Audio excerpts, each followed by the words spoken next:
Bonjour à tous, au menu de ce dernier JT de la semaine, les 15 ans de la Bugatti Veyron, retour sur les modèles les plus chers vendus aux enchères par la maison française Arcturial, enfin l'ultime Porsche 911-991 à vendre pour la bonne cause.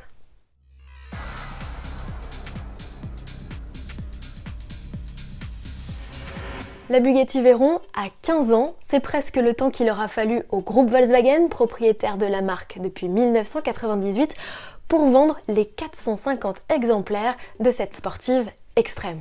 Pour l'anecdote, sachez que l'ultime Veyron, une Grand Sport vitesse baptisée La Finale, n'a été vendue qu'en 2015. Cet anniversaire est l'occasion de revenir sur la jeunesse du modèle. La Veyron est née de l'imagination de Ferdinand Piëch, à l'époque grand Manitou de Volkswagen. Il veut faire de Bugatti le fleuron des constructeurs mondiaux avec un modèle animé par un 18 cylindres, une première dans l'histoire de l'automobile. Le premier concept, la EB118, réalisée avec Giorgetto Giugiaro en 1998, remplit le contrat.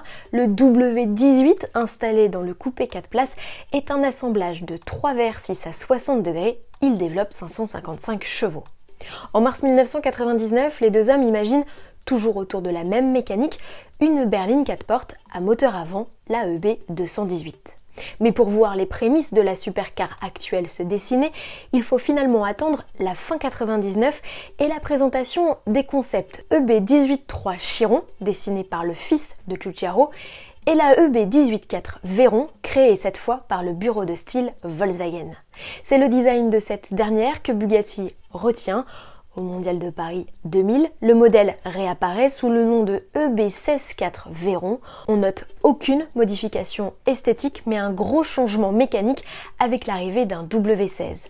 La fiche technique fait tourner les têtes avec une puissance de 1001 chevaux, un couple de 1250 Nm, un 0 à 100 km/h exécuté en 2 secondes 5 et une Vmax au-delà des 400 km/h en pointe. Son prix aussi atteint des sommets plus d'1 million d'euros. Après plus de 4 ans de développement, le premier exemplaire de la voiture la plus puissante du monde, autorisée à circuler sur les routes, sort des ateliers de Molsheim en Alsace le 19 avril 2005.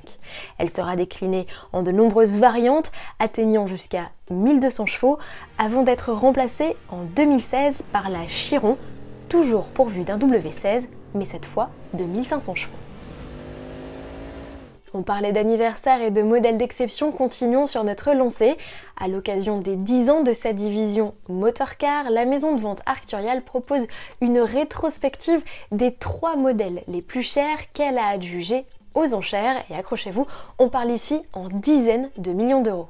On ouvre le bal avec une Ferrari 335 Sport Scaglietti ex-collection Bardinon. Cet exemplaire de 1957 a trouvé preneur à Rétromobile en 2016 pour la modique somme de 32 millions d'euros. C'est énorme, mais pas un record. Dans le genre, la palme revient à la maison RM Sotheby's qui a adjugé aux États-Unis en 2018 une Ferrari 250 GTO de 1962, plus de 41 millions d'euros. La deuxième place du classement Arcturial revient à l'Alfa Romeo 8C 2900B Touring Berlinetta de 1939. Les commissaires-priseurs Hervé Poulain et Mathieu Lamour l'ont vendu en 2019 pour 16,4 millions d'euros. Le podium, à touche-touche, est complété par une autre Ferrari, la 250 GT SWB California Speeder de 1961. Cette star de la collection Bayon, qui a notamment appartenu à Alain Delon, a été vendue en l'état en 2015 pour 16,3 millions d'euros.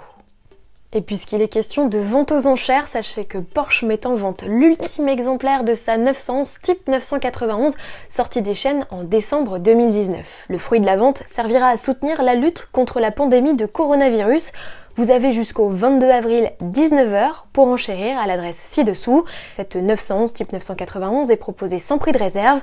L'exemplaire en question est plus que séduisant. Il s'agit d'une version Speedster produite à seulement 1948 exemplaires avec un pack héritage pour la petite touche rétro.